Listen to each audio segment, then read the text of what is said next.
अस्सलाम वालेकुम क्लास 8। आज मैं आप लोगों के साथ एक्सरसाइज 6.4 क्वेश्चन नंबर 3 शेयर करने लगी हूँ। इसके बनाने हैं हमने फैक्टर 16 + 24a + 9a स्क्वायर। अब 16 + 24a + 9a स्क्वायर। पहले तो ये होता था कि a स्क्वायर वाली वैल्यू इधर आती थी, लेकिन अब कांस्टेंट पहले आ रहा है तो हम उसी हिसाब से लिखेंगे। कांस्टेंट हम भी पहले लिखेंगे क्योंकि क्वेश्चन में उन्होंने इसी तरतीब से सारी वैल्यूज़ दी हुई हैं। तो क्वेश्चन जिस तरह से उन्होंने पूछा है, आंसर भी हम उसी हिसाब से देंगे। 16 इधर ही आएगा। अब 16 और 9 को अगर मल्टीप्लाई करें तो क्या आंसर आता है?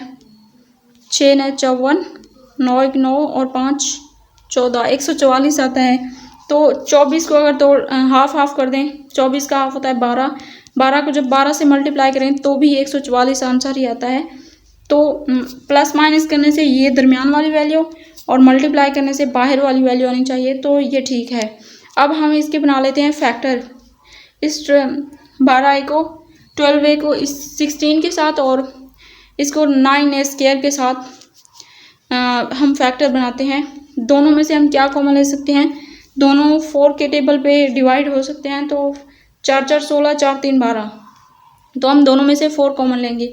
ए हम कॉमन नहीं ले सकते क्योंकि इस पहली वैल्यू के साथ सिर्फ कांस्टेंट है, ए इसके साथ नहीं है, तो हम सिर्फ 4 ही कॉमन लेंगे। अब जब हमने 4 कॉमन लिया तो 4 जो चीज़ हम कॉमन लेते हैं उसी पे अगली वैल्यू को डिवाइड करना होता है।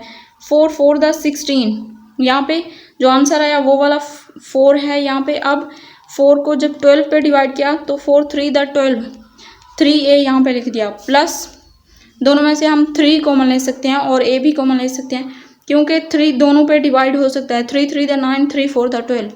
तो यहाँ पे हमने 3 कॉमन ले लिया। 3a दोनों में a है क्योंकि इसमें a है और इसमें a स्क्वायर, तो हमने सिर्फ a कॉमन लिया है 3a।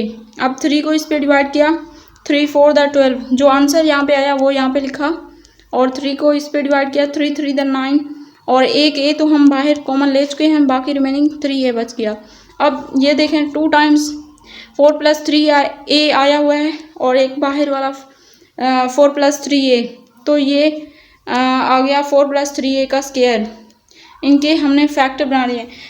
देखें क्वेश्चन में 16 है, तो 16 मतलब कि कांस्टेंट वाली वैल्यू पहले आई हुई थी, तो हमने आंसर में भी कांस्टेंट वाली वैल्यू पहले लिखी थी। पहले तो हम 3a + 4 मतलब जब a स्क्वायर वाली वैल्यू पहले होती थी, a वाली वैल्यू या x स्क्वायर वाली वैल्यू, तो हम उसी हिसाब से आंसर लिखते थे। लेकिन क्वेश्चन में अब कांस्टेंट पहले आया था तो आंसर भी उसी हिसाब से हमने लिखा है।